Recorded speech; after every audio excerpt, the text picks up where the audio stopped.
Good afternoon, everyone.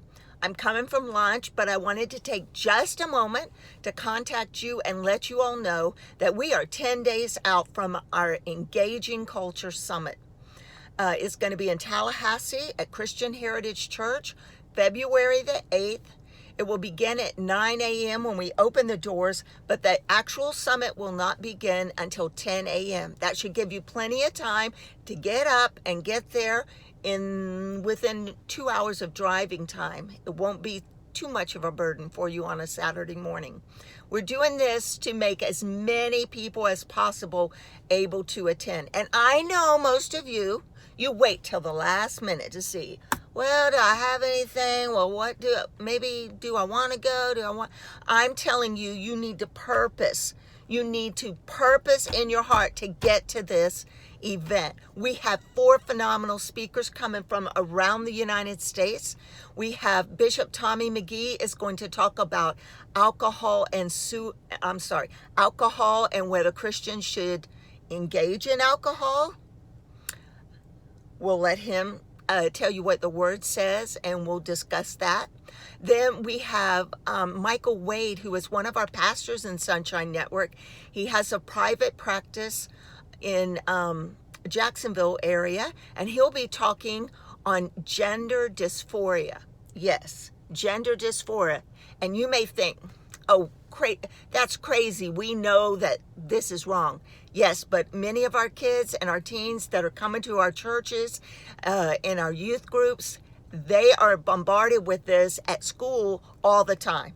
And they have friends that identify as a girl, maybe a boy the next week, and we know it's just a deception of the enemy. We need to let them know who they are in Christ.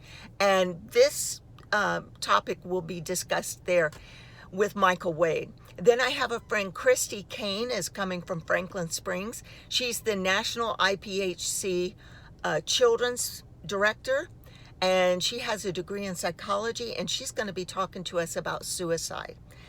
And she's got some statistics that are scary. But yet, there are people maybe sitting on the pew next to us or in the workplace right beside us that are contemplating this. And we need to know how to preempt it and to identify it and how to tell them about the love of Christ and his love for them. And then finally, I have a young man coming from Providence, Rhode Island. And I met him in South Carolina at an event, and he gave the most powerful testimony. His name is Leslie McMillan, and he has been in the gay lifestyle and that culture.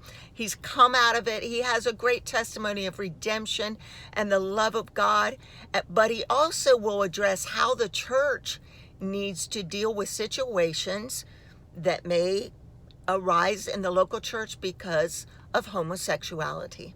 These are 4 important topics that our culture is combating and our people are being exposed to and our children are exposed to every day. These are important for not just the pastors, not just the choir leaders and Sunday school teachers, but every person that's on the pew needs to see this, needs to be here and get the tools that we can to not just combat it, but how we can approach these people that are so bound and lost and discouraged, and yet we have the hope of a wonderful eternity with Christ.